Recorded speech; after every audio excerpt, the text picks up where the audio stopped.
Prepárate, porque lo que estás a punto de escuchar sacudirá todo lo que creemos saber sobre la historia del cristianismo, sobre una figura femenina muchas veces subestimada y sobre secretos que, según muchos, atravesaron los siglos para emerger en nuestros días. Antes que nada, sé muy bienvenido y bienvenida a Iluminando la Mente. Te invito a suscribirte ahora mismo, porque aquí exploramos temas profundos y revelaciones intrigantes, sin prejuicios y siempre en busca de conocimiento y discernimiento. Hoy hablaremos de un asunto que despierta la curiosidad de personas en todo el mundo. El libro perdido de María Magdalena. Prepara tu corazón y tu mente, porque vamos a sumergirnos en misterios antiguos, relatos fascinantes y giros que ya han influido en la vida de incontables generaciones. ¿Sabías que existe un evangelio considerado apócrifo atribuido a María Magdalena? Durante mucho tiempo predominó la imagen de la mujer pecadora, arrepentida y casi sin voz, que habría lavado los pies de Jesús y recibido su perdón. Pero una serie de textos antiguos, muchos descubiertos en regiones remotas y en condiciones casi milagrosas, como los hallazgos de Nag Hammadi, sugieren algo muy distinto sobre quién fue esta mujer. Esos documentos nos llegan en fragmentos, no siempre completos, pero repletos de sabiduría y reflexiones extraordinarias que señalan la posibilidad de que María Magdalena fuera una discípula muy cercana a Jesús, tal vez la más dedicada y perspicaz de todas. Este video será más que una simple exposición de hechos históricos.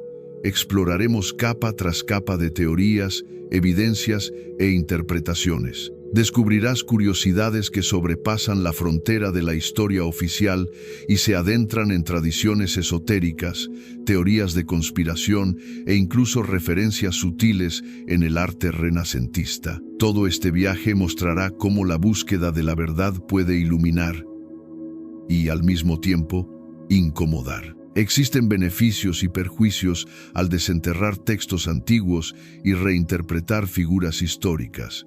Hay quienes se sienten fortalecidos e inspirados, y hay quienes ven todo esto como una amenaza a la estructura establecida. Así que quédate hasta el final, porque abordaremos desde los pasajes específicos del llamado Evangelio de María hasta la supuesta implicación de Leonardo da Vinci en secretos ocultos. Hablaremos de fechas que van desde el siglo III hasta nuestros tiempos, pasando por el siglo V y llegando a descubrimientos realizados en 1945, cuando se localizaron manuscritos en cavernas cercanas a Nag Hammadi. Hablaremos de intrigas entre apóstoles y discutiremos por qué algunas corrientes del cristianismo ven a María Magdalena como una líder que fue silenciada. Más aún, tendrás un panorama de los impactos sociales de resucitar esta historia.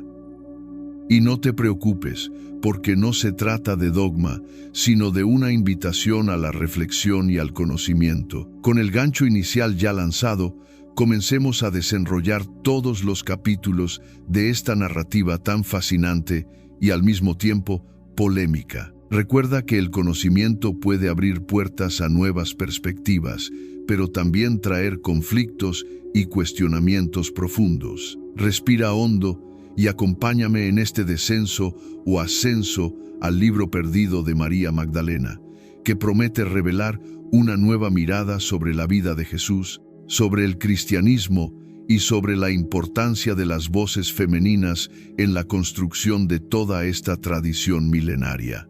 Iniciaremos nuestro viaje abordando primero quién fue María Magdalena según la tradición bíblica canónica. Después veremos cómo esa imagen difiere bastante de lo que encontramos en los llamados textos gnósticos y apócrifos. Solo entonces entraremos en detalles acerca del documento que algunos llaman Libro Perdido de María Magdalena o Evangelio de María Magdalena. Este recorrido en capas es importante para que cada persona comprenda el terreno que pisamos, ya que lidiar con estos textos exige entender tanto el panorama oficial como el escenario de los descubrimientos más recientes o menos conocidos. Comencemos entonces con la imagen popular de María Magdalena.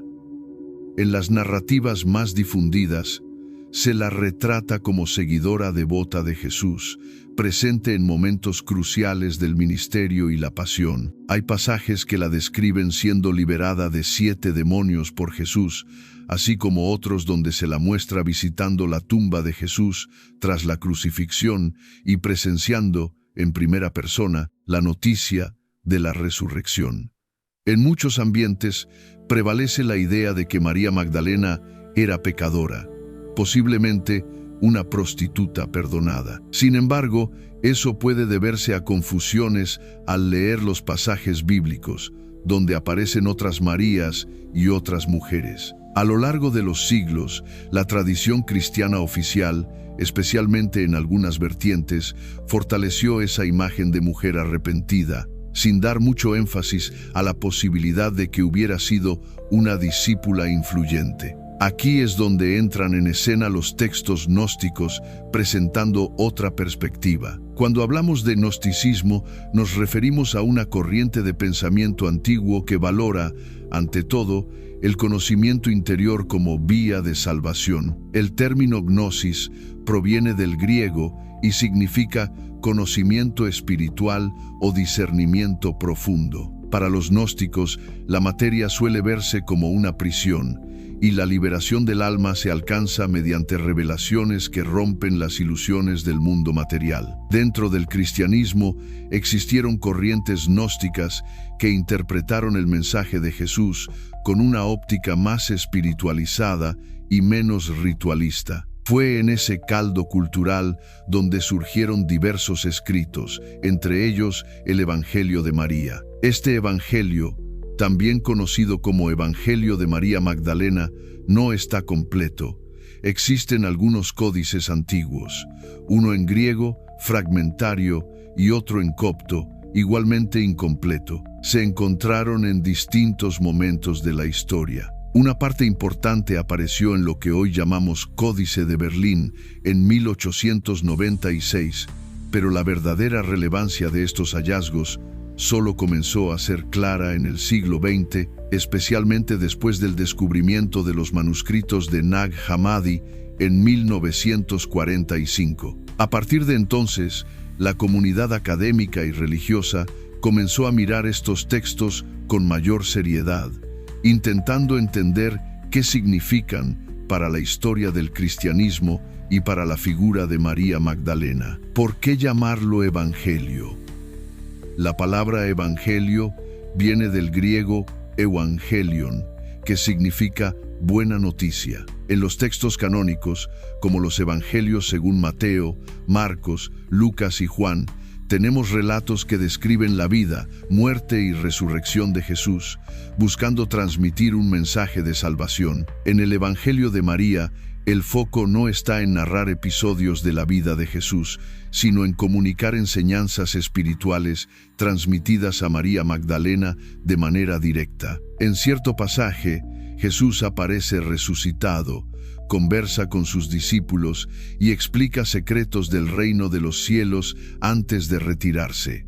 Los discípulos quedan confundidos y temerosos. Es María Magdalena quien toma la palabra, los calma y comparte revelaciones que Jesús le confió. Esa historia, por sí misma, ya trae implicaciones profundas. Primero, coloca a María Magdalena en un papel de liderazgo y autoridad espiritual frente a hombres como Pedro y Andrés. Segundo, sugiere que hubo enseñanzas reservadas que Jesús habría transmitido solo a ella, lo que incomoda especialmente a Pedro. En uno de los momentos más llamativos, Pedro dice algo parecido a: ¿acaso ha hablado él en secreto con una mujer y no con nosotros? Esto demuestra cierta molestia ante la idea de que María Magdalena recibiera instrucciones tan sagradas. En respuesta, María relata visiones místicas y una travesía del alma a través de 7 potestades o niveles, donde debe vencer diversas pasiones y apegos hasta alcanzar la plenitud espiritual. Estas descripciones dejan claro el carácter gnóstico del texto, con énfasis en la ascensión del alma a dimensiones superiores y en superar la confusión mental que nos impide reconocer nuestra naturaleza divina. Ese énfasis no aparece de forma tan explícita en los evangelios canónicos. Otro punto relevante es que, en el Evangelio de María, no hay una narración detallada de la crucifixión o la resurrección, pues el foco se centra en las revelaciones espirituales, mostrando que se trata de un texto de naturaleza distinta. La pregunta que intriga a muchos es: ¿por qué este texto y otros semejantes fueron excluidos del canon bíblico? Para entenderlo, debemos regresar a los orígenes de la Iglesia, cuando existían muchas corrientes diferentes de cristianismo. Durante los primeros siglos, cada comunidad tenía sus textos y sus interpretaciones. Con el tiempo, a medida que la Iglesia se institucionalizaba, surgieron concilios y decretos que establecieron cuáles textos eran ortodoxos y cuáles heréticos. Esa selección resultó en los libros que hoy componen el Nuevo Testamento. Textos con ideas muy diferentes de la corriente mayoritaria quedaron fuera. Así, evangelios como el de María, el de Tomás, el de Felipe y otros fueron rotulados como apócrifos o gnósticos. Este proceso de selección no debe verse como un evento simple o inmediato. Fue un conjunto de debates, tensiones políticas, disputas por autoridad e interpretaciones teológicas. Tal vez el hecho de que el Evangelio de María promoviera un liderazgo femenino incomodaba a sectores más patriarcales. Tal vez la perspectiva mística y la propuesta de salvación basada en el conocimiento interior no armonizaban con una línea que defendía la importancia de sacramentos y una jerarquía sacerdotal definida. Lo cierto es que estos textos permanecieron siglos en la sombra. Muchos fueron destruidos, otros ocultos en cavernas y otros guardados en bibliotecas inaccesibles a la mayoría. Ahora llegamos a una parte fascinante: ¿cómo y cuándo se redescubrieron estas obras? En el caso de Nag Hammadi, en 1945, unos campesinos encontraron jarras con códices en la región del Alto Egipto. Estos documentos, en copto, contenían varios textos gnósticos. El Evangelio de María no estaba en esa colección, pero el interés que despertó Nag Hammadi ayudó a revelar y traducir otros textos similares. Ese descubrimiento coincidió con un período de efervescencia intelectual en Occidente, cuando los estudiosos comenzaron a cuestionar muchos supuestos sobre los orígenes del cristianismo. Se reavivó el interés por comprender estos evangelios marginados del canon. Mientras esa ola académica avanzaba, surgieron teorías de conspiración. Algunos creen que la Iglesia intentó suprimir estos documentos deliberadamente, temiendo que derrumbaran la base del cristianismo institucional. Otros sostienen que simplemente se descartaron porque no eran coherentes con la doctrina oficial. Sea como fuere, el Evangelio de María y otros apócrifos desafían la forma en que muchas personas entienden a Jesús, al cristianismo y al papel de las mujeres en las primeras comunidades. Ya vimos cuán distinta es la imagen de María Magdalena en estos escritos, pero ¿tuvo algún tipo de relación íntima con Jesús? Esta cuestión ganó popularidad, sobre todo después del éxito de novelas como El Código da Vinci. En el Evangelio de Felipe, también gnóstico, se insinúa que Jesús solía besar a María Magdalena de manera especial, lo que generaba celos entre los discípulos. La interpretación varía. Para algunos es un símbolo de proximidad espiritual, para otros, evidencia de un vínculo romántico o, al menos, de un afecto que iba más allá de la relación maestro-discípula. Lo cierto es que María Magdalena era querida por Jesús. Incluso en los evangelios canónicos aparece en momentos cruciales. En los textos gnósticos se la presenta como la gran confidente, la que comprende las palabras de Jesús mejor que los demás y se atreve a preguntar más allá de lo esperado para una mujer de la época. Esa postura progresista y luminosa pudo haber sido silenciada por una tradición que valoraba figuras masculinas. Más aún si recordamos que, en la historia oficial, Pedro es el líder, la piedra de la Iglesia, el primer papa en la tradición católica. El roce entre María y Pedro, en el Evangelio de María, parece reflejar una disputa real por legitimidad en las primeras comunidades cristianas. Profundicemos ahora en las posibles conexiones entre estos secretos y el arte de Leonardo da Vinci. Puede parecer un gran salto temporal, pero existen teorías que afirman que, ya en 1452 años del nacimiento de Da Vinci, circulaban manuscritos o tradiciones orales con una visión alternativa de la relación entre Jesús y María Magdalena. Leonardo vivió durante el Renacimiento, época en que se redescubrían textos antiguos. Era famoso por interesarse en todo, desde anatomía hasta esoterismo. La teoría popular sugiere que Da Vinci colocó intencionalmente en su obra La Última Cena la figura de Juan con rasgos femeninos, insinuando que, en realidad, era María Magdalena. En esa interpretación conspirativa, Da Vinci pertenecería a sociedades secretas, como el Priorato de Sion, que supuestamente guardaban la información de que María Magdalena habría sido esposa o compañera de Jesús, tal vez con descendencia protegida a lo largo de los siglos. El cuadro mostraría múltiples pistas cifradas: el espacio en V entre Jesús y Juan, María, la ausencia de un cáliz evidente, insinuando que el cáliz sagrado sería la propia María o su linaje. Esta teoría no cuenta con el respaldo de la mayoría de historiadores del arte, quienes argumentan que era común representar a Juan como joven imberbe. Pero la fascinación es tan grande que muchos siguen tratando de descifrar cada detalle del cuadro, asociándolo a María Magdalena y al hipotético secreto que Da Vinci habría legado. Curiosamente, a pesar de ser un genio de la ciencia y las artes, Leonardo vivió en una época en que la Inquisición aún actuaba.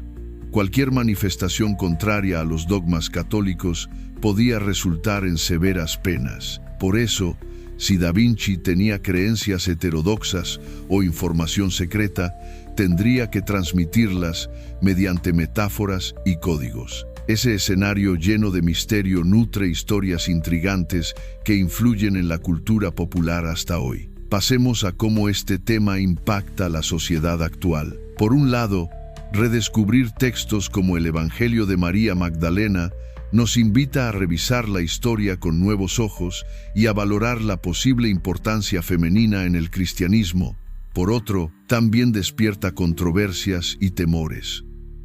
Mucha gente teme que cuestionar la narrativa oficial pueda sacudir la fe y desestructurar prácticas centenarias. Innegablemente, para algunos, la simple mención de que María Magdalena pudo ser más que una seguidora resulta ofensivo. En cambio, para otros, la idea de que fuera líder espiritual enriquece el mensaje de Jesús, pues muestra que, desde el principio, las mujeres podían desempeñar papeles fundamentales. Hay beneficios al abrir este debate.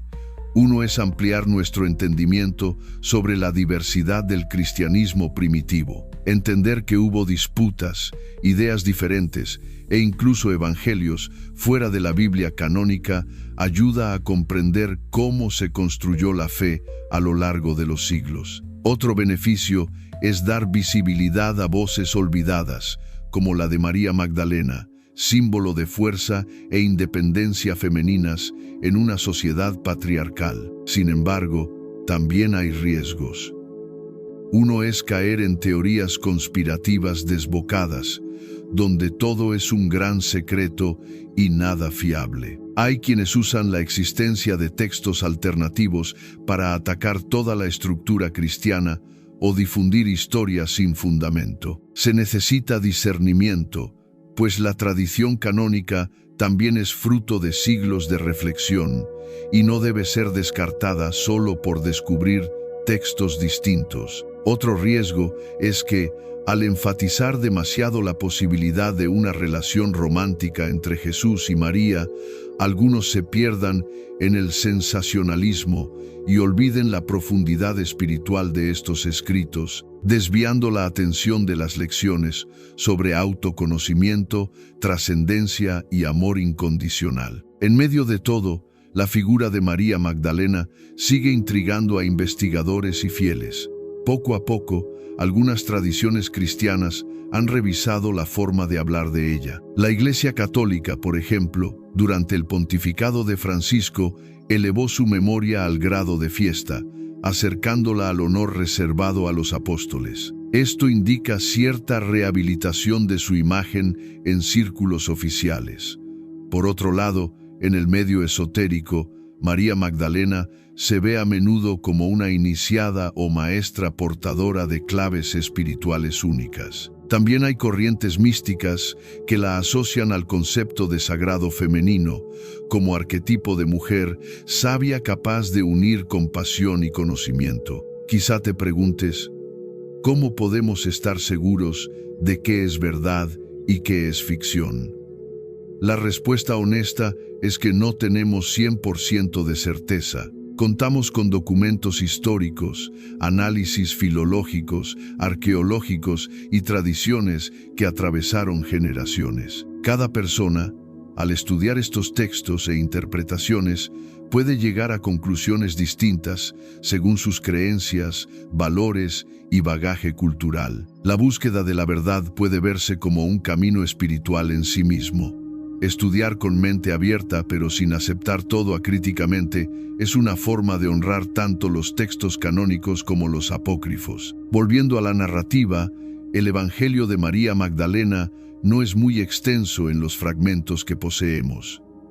Aún así, las palabras que conservamos son lo bastante fuertes para provocar profundos cuestionamientos. En la parte central, María relata una visión del Maestro. Mientras los discípulos están desolados, ella afirma que vio al Señor y que Él reveló secretos del Espíritu. Dice que la verdadera culpa no proviene de una transgresión externa, sino de la ignorancia del verdadero yo, alineándose con la mentalidad gnóstica. Luego describe su diálogo con las potestades y cómo superó cada una hasta contemplar la realidad suprema. Entonces surge la objeción de Andrés y Pedro, que no creen que el Maestro confiara un mensaje tan profundo a una mujer. En ese punto interviene Leví, también llamado Mateo, pidiendo que no se desacredite a María, pues es digna de confianza. Ese pequeño pasaje resume la tensión entre la comunidad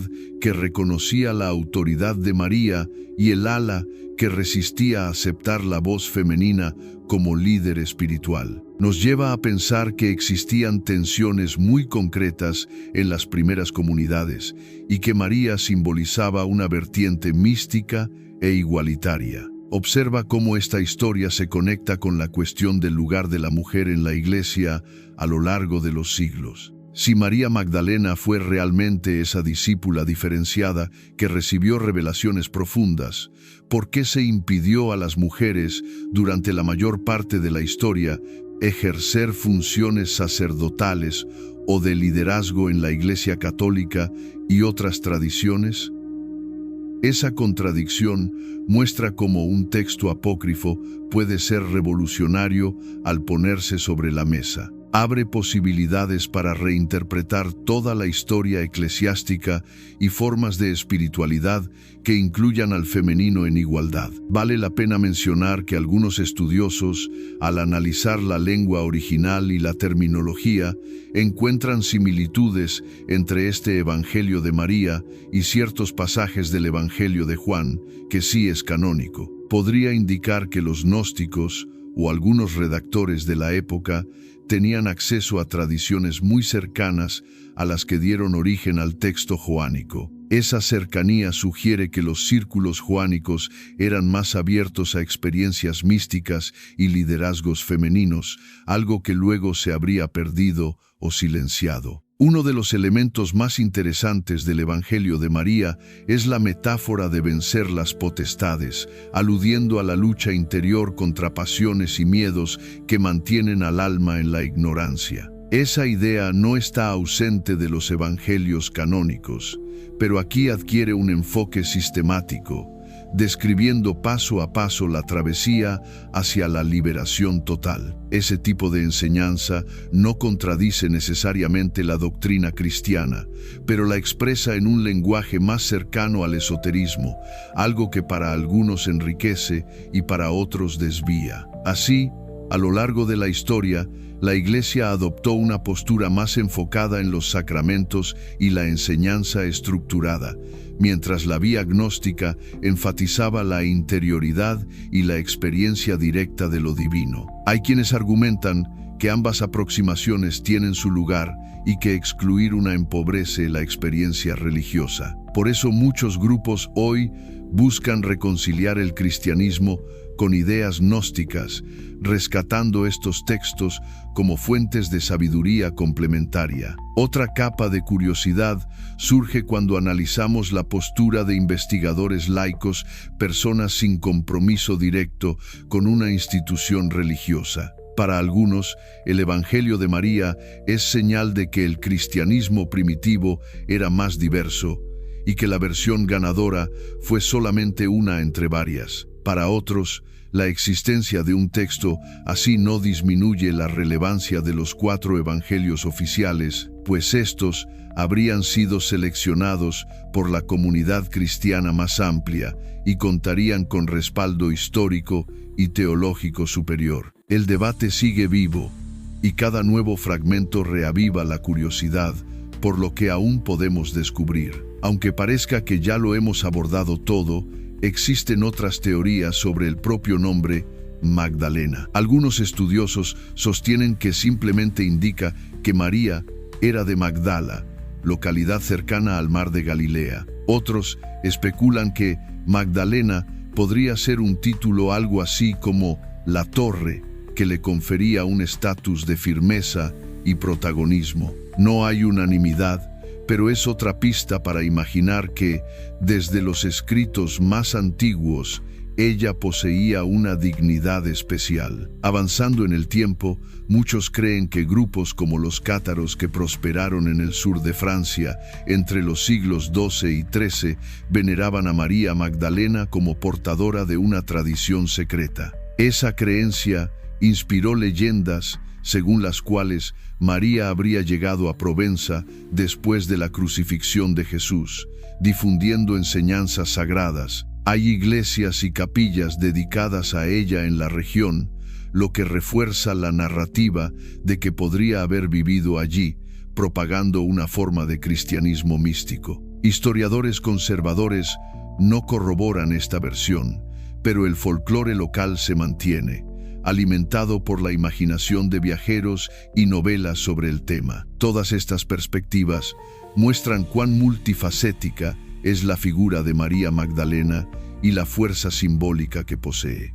Atraviesa los siglos y sigue siendo un enigma que muchos se dedican a descifrar. El libro perdido o Evangelio de María Magdalena podría abrir nuevos horizontes si un día aparecieran más fragmentos. Mientras tanto, debemos lidiar con lo que existe, comparar traducciones, analizar contextos y reconocer que la historia oficial no siempre abarca toda la pluralidad del pasado. Cada día surgen investigaciones más profundas, libros que explican en detalle la importancia de María Magdalena, conferencias que discuten la historicidad de los textos apócrifos y movimientos espirituales que encuentran en ella inspiración. Hay mujeres que se sienten impulsadas a asumir liderazgos en comunidades cristianas, usando a María Magdalena como ejemplo de que la voz femenina en el cristianismo no es novedad, sino algo que pudo haber sido mucho más fuerte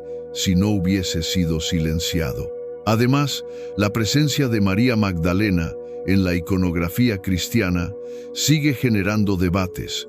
Con frecuencia se la representa con cabellos largos y un vaso de alabastro. En otras imágenes aparece como penitente. Sin embargo, en los últimos años algunos artistas contemporáneos la han retratado con la dignidad de una apóstol, con mantos semejantes a los de otros discípulos o incluso en posición destacada al lado de Jesús, intentando corregir lo que muchos ven como una injusticia histórica. Hablar del libro perdido de María Magdalena también nos lleva a pensar en el simbolismo de la palabra perdido. Hay textos que desaparecen, pero las ideas que contienen pueden sobrevivir de otras formas, en tradiciones orales, rituales secretos o simbolismos ocultos en el arte. Tampoco podemos olvidar que, a lo largo de los siglos, la Iglesia Ortodoxa Oriental conservó tradiciones diferentes de la Iglesia Católica Romana. Tal vez, en algún rincón del mundo,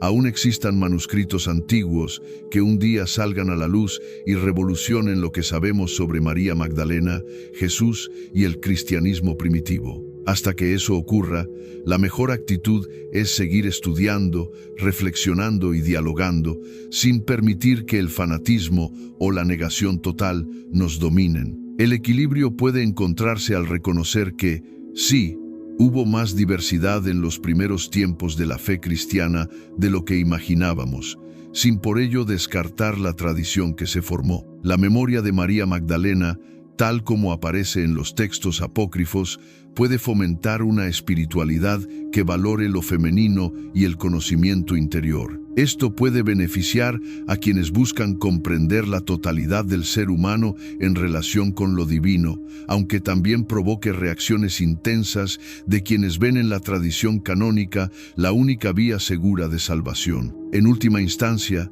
si hay un legado claro en este Evangelio de María Magdalena, o libro perdido, es el llamado a reconocer que cada individuo puede entrar en contacto directo con lo divino, superar sus miedos y confusiones y hallar la verdad en su interior.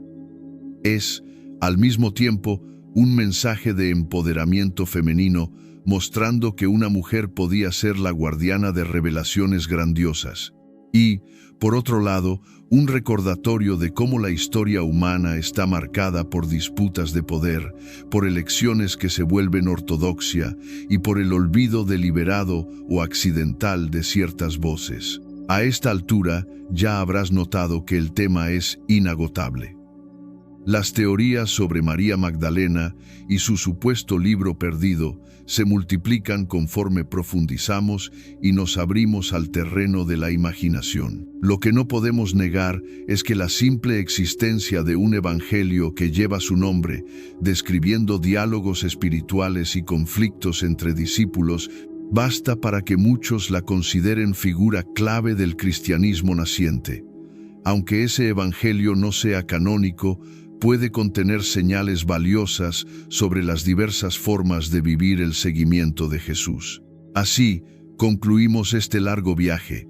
Espero que hayas aprendido algo nuevo sobre la historia, la espiritualidad y las grandes preguntas que rodean el libro perdido de María Magdalena. Probablemente salgas de aquí con más interrogantes que respuestas definitivas, y ese es uno de los signos de que el conocimiento verdadero sigue vivo en nuestra búsqueda. A fin de cuentas, la fe y el estudio caminan de la mano, y es en ese juego de luces y sombras donde crecemos como seres espirituales y racionales. Si te gustó este tema, suscríbete a Iluminando la Mente y comparte este video con tus amigos. Eso ayuda mucho a seguir adelante con este trabajo de explorar misterios, historias y espiritualidades. Gracias por haberme acompañado hasta ahora, dedicando tu tiempo e interés a un asunto tan fascinante. Mantente atento a los próximos videos, porque seguiremos trayendo contenidos que desafían nuestra forma de ver el mundo. Después de todo, siempre hay nuevos secretos por desvelar, y lo que hoy llamamos oculto podría, mañana, convertirse en el centro de una nueva comprensión. Muchísimas gracias y hasta pronto.